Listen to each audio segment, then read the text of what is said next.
नमस्कार दोस्तों, मैं केएस नारायण स्वागत करता हूं आप सभी का अपने चैनल पर। दोस्तों, आज हम एक विशेष विषय पर चर्चा करेंगे। तो हमारा आज का विषय है पितृ ऋण या पितृदोष, एंसेस्टर कर्स।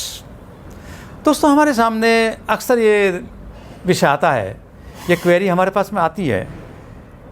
हम सब कुछ देखते रहते हैं तो हमारे पास में क्वेरी आती है, गुरुजी हमारी कुंडली में देख के कोई पितृदोष है।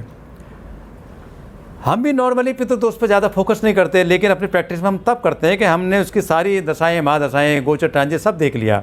इंस्पाइट दैट, उस सब के बावजूद भी हमें इसको हम चाहते हैं कि इसको रिलीफ होना चाहिए, जबकि नहीं मिल पा रहा। तब हम भी फोकस करते हैं भी चलो पितृऋण भी देख लेते हैं। दोस्तों, इस पितृऋण का वजह क्या होती है, ये कैसे बनता है और क्यों बनता है, इसका क्या कॉन्सिक्वेंस है, क्यों ये देखना चाहिए। ये पैटर्नल साइड से बनता है, फादर की तरफ से, पिता की तरफ से। जब हम अपने पैतृक, हमारे दादा, परदादा या हमारे उनके एंसेस्टर के नाम से हम जाने जाते हैं कि हमारे दादाजी इतने बड़े आदमी थे, उनके घोड़े पे चलते थे, उनकी हवेलियाँ थी, यो थे, महल थे। तो जब उनके नाम को अपने ग्रेसफुली में एडमायर किए जाते हैं, तो क्यों नहीं उनके मिसडीड भी हमें भोगने पड़ेंगे। जाने अनजाने हमने तो कुछ किया नहीं, हम सब लोग कहते हैं दोस्तों के, गुरुजी हमने तो कुछ काम किया नहीं ऐसे गलत काम। तो तब हम देखते हैं कि भाई हो सकता है कि इनके पितृऋण की वजह से ये सब भोग रहे हैं। तो हमारे पितरों की वजह से जो मिसडीड उन्होंने किसी को सताया है, किसी पे जुल्म किए हैं, अगर उनकी वजह से कोई दोष बनता है, तो जब उनकी अच्छे काम से हमें एडमायर किए जाएंगे, उनकी प्रॉपर्टी हमें इनहेरिटेंस में मिलेगी, तो दोस्तों उनके किए हुए मिसरीड भी हमें भोगने पड़ेंगे। लेमन लैंग्वेज में ऐसे समझ लें कि हमें पितरों का अगर कोई कर्ज छोड़ गया तो हमें चुकाना ही पड़ेगा, बस ये कर्ज ही मान लीजिए, in this way, simple language में। तो दोस्तों, चूँकि ये वीडियो बहुत लंबी, लिथार्जिक, बहुत बड़ी हो जाएगी, मैं सिर्फ आज आपको सिर्फ ये बताऊँगा कि आप whether you possess any ancestor curse या पितृदोष या पितृऋण योर हॉरोस्कोप और नॉट, बस सिर्फ यही बताऊंगा मैं आपको आज। इसकी कॉन्सिक्वेंसी या इसकी रेमेडी मैं नेक्स्ट वीडियो में कोशिश करूंगा बताने की, या मेरे बताने के बाद में कोई भी जो मेरी इस वीडियो को देखते हैं, मुझसे कमेंट बॉक्स में प्रश्न करते हैं, मैं उनको एकदम बता दूंगा कि आपकी कुंडली में पितृदोष है और कितना सीवियर है और उसकी क्या रेमेडी है। ठीक है दोस्तों, तो मैं आपका समय बचाने के लिए, मैं आपका समय ना ज़्यादा खर्चो, मैं आपको काम की बात पाता हूँ। तो दोस्तों, कि क्या आपकी कुंडली में पितृदोष है या नहीं, मैं बताता हूँ। तो सबसे पहला, ये 9 तरह के ऋण होते हैं, लगभग 9 तरह के दोष होते हैं, पितृदोष। तो सबसे पहला दोष होता है इसके अंदर स्वय ऋण। जैसे कि स्वय ऋण, ये दोस्तों इसे बोलते हैं सेल्फ डेबिट। ये कैसे बनता है, मैं सिर्फ ये बताऊंगा कि आप अपनी कुंडली में इसको कैसे एस्टिमेट करें कि वह हमारी कुंडली में क्या ये दोष है, नहीं, ये कैसे बनता है बताता हूँ। अगर आपके 5वें भाव में, देखिए दोस्तों, ये यहाँ पर अगर शुक्र है, राहु है या केतु है, वीनस, राहु एंड केतु अगर आपके 5th हाउस में है, तो आपकी कुंडली में सेल्फ डेबिट, स्वय ऋण बन जाएगा। बस अब इसकी क्या एलिमिनेशन है, क्या रेमेडी है, मैं आपको, मुझे कमेंट बॉक्स में भेजेंगे तो मैं उसकी आपको उपाय तभी बता दूंगा। ठीक है, आज मैं सिर्फ आपको ये बता रहा हूँ कि ऋण कैसे बनते हैं। ठीक है दोस्तों, अब मैं आता हूँ दूसरे ऋण पर। दूसरा ऋण होता है मातृ ऋण। मातृ ऋण, मैटरनल डेबिट या मैटरनल कर्स। ये कैसे बनता है, अगर किसी की कुंडली में केतु, ऑलरेडी रिटन हियर, अगर केतु यहाँ बैठे हैं 4th हाउस में, इस कुंडली में, इसमें, तो उसकी कुंडली में मातृ ऋण होगा। इसकी क्या कॉन्सिक्वेंस है, क्या एलिमिनेशन है, ये मैं आपको नेक्स्ट वीडियो में बताऊंगा। ठीक है दोस्तों, तो ये हुआ सेकंड, मातृ ऋण। तीसरा ऋण आता है दोस्तों रिलेटिव ऋण, संबंधी ऋण। ये कैसे बनता है, आप अपनी कुंडली में चेक करें कि अगर आपकी कुंडली में बुध या केतु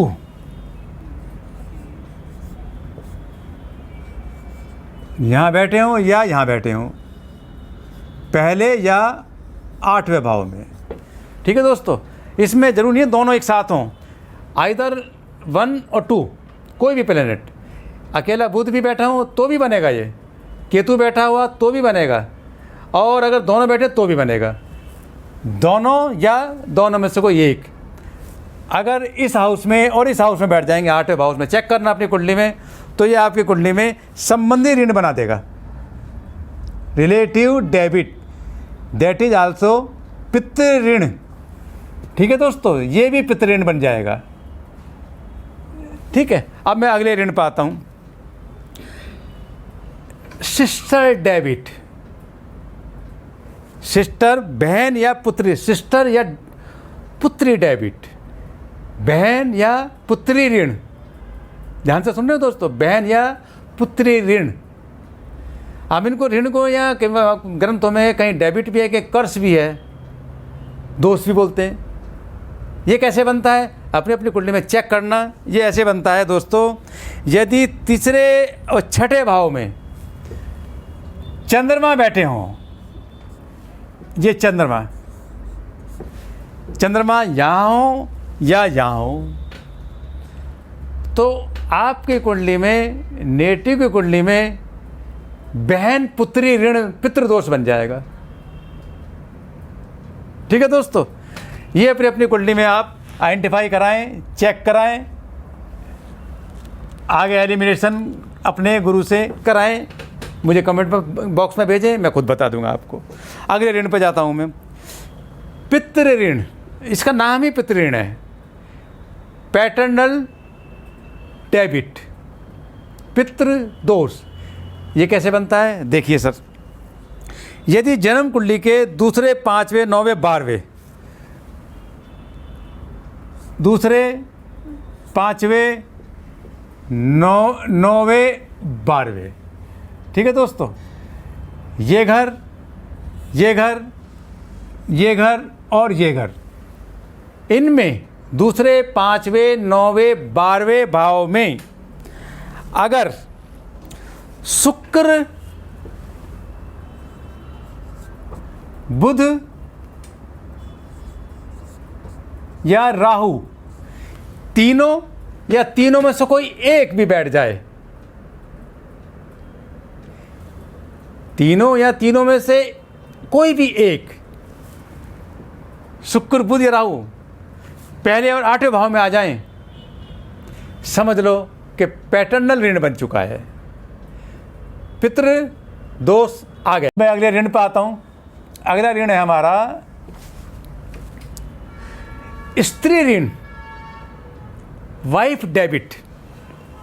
मेरे ध्यान से सुनना मेरे शब्दों को, पत्नी ऋण, वाइफ डेबिट, स्त्री ऋण।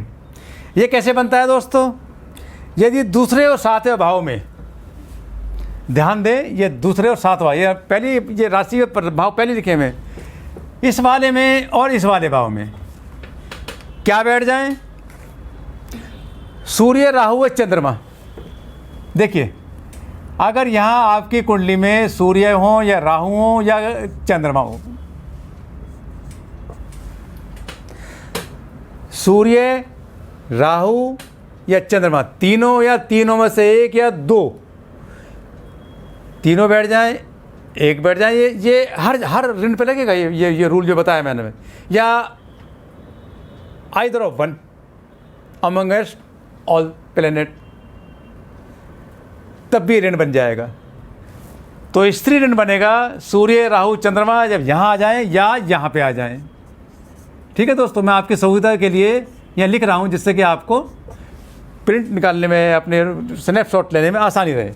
तो ये बन जाएगा स्त्री ऋण। ठीक है दोस्तों, उसके बाद मैं अगले ऋण पे आता हूँ। इसके बाद मैं निर्दय ऋण पे मैं वो बताता हूँ कि निर्दय ऋण, क्रूअल डेबिट कैसे बनता है। मेरा मोटिव आपको सिर्फ आज आपकी कुंडली के पितृ ऋण आइडेंटिफाई कराने का है, जिससे कि आप कंफ्यूज ना हो कि हमारी कुंडली में पितृ ऋण वेदर है या नहीं, तो आप एकदम अवेयर हो जाएं। ठीक है, अगला ऋण है क्रूअल डेबिट, निर्दयी ऋण, निर्दयी दोष। ये सारे पितृदोष हैं, लेकिन इसमें एक पैटर्न वाले को पितृदोषी कहा गया है। ये कैसे बनता है, जब जन्म कुंडली के 10वें 11वें भाव में 10वें और 11वें भाव में सूर्य, 10वें और 11वें भाव में सूर्य, चंद्रमा या मंगल, 10वें और 11वें भाव में, ध्यान दे रहे दोस्तों, जब कुंडली के 10वें और 11वें भाव में, देखिए मैं दो बार लिख रहा हूँ, तो कन्फ्यूज ना हो ना, इसमें कन्फ्यूज ना हो, सूर्य, चंद्रमा और मंगल तीनों, 2 या 1, इन घरों में आ जाएं, 10th हाउस में, यहाँ पे अपनी अपनी कुंडली चेक कर लें, तो आपके कुंडली में ये डेबिट, निर्दयी ऋण बन जाएगा, पितृदोष। ठीक है, मैं अगले इसके बाद में आपको अगले ऋण के बारे में बताता हूँ। निर्दयी ऋण के बाद में आता है अनबॉर्न डेबिट, अजन्मा ऋण, अजन्मा दोष, पितृदोष। ये कैसे बनता है दोस्तों? जब 12वें घर में सूर्य, शुक्र या मंगल, चेक करें अपनी अपनी कुंडली में, इस अगर आपकी कुंडली में सूर्य है या शुक्र है या मंगल है, तीनों है या एक है, वही रूल, कोई भी एक प्लैनेट यहाँ पे आ गया तो आपकी कुंडली में अजन्मा ऋण, अनबॉर्न डेबिट बन गया, आपकी कुंडली में पितृऋण 100% बन गया। ठीक है दोस्तों, अब मैं अगले ऋण पर आता हूँ। लास्ट एक ऋण है ईश्वरीय ऋण, नेचुरल डेबिट, ईश्वरीय दोष, अल्टीमेट, लास्ट है ये कब बनता है दोस्तों? जब 6ठे भाव में चंद्रमा और मंगल आ जाएं। ये चंद्रमा पहले एक ऋण में पहले भी आया था, जब 6ठे भाव में ये चंद्रमा और मंगल आ जाएं। चंद्रमा एक पहले ऋण में भी आया था, यहाँ पर आप सुनेंगे तो आपको समझ आ जाएगा, मैं वजन नहीं, आपको टाइम वेस्ट नहीं करना चाहता। अगर 6ठे भाव में चंद्रमा या मंगल दोनों या एक भी आ जाए तो आपकी कुंडली ईश्वरीय ऋण से स्थापित हो जाएगी। तो दोस्तों, इस तरह के मैंने आपको 9 के 9 ऋण बता दिए, और आप अपने अपनी कुंडली में चेक करेंगे तो आपको ये ऋण अगर मिलते हैं तो आप कमेंट बॉक्स में मुझसे कनेक्ट कर सकते हैं, मुझे अपनी क्वेरी भेज सकते हैं। मैं इसकी रेमेडी कितना सीवियर है, कैसा बनाए, क्या क्या रेमेडी करनी है, मैं आपको इसकी रेमेडी बता दूंगा। ठीक है दोस्तों, तो मेरा मकसद आज आपको सिर्फ और सिर्फ इतना ही था कि आपकी कुंडली में क्या पितृऋण है या नहीं, इसका एलिमिनेशन, इसका रेमेडी कैसे करते हैं। ये मौका लगा या आपने अगर चाहा, आपने अगर मुझसे विश की, तो मैं अगली वीडियो में 100% बताऊंगा, बहुत तरीके से बताऊंगा। ठीक है दोस्तों, तो आज की मेरी सिर्फ इतनी इन्फॉर्मेशन आपके लिए मैंने शेयर की है। मैं जल्द मिलूंगा आपसे एक नए विषय के साथ और एक नए कंसेप्ट। नमस्कार, ओके दोस्तों।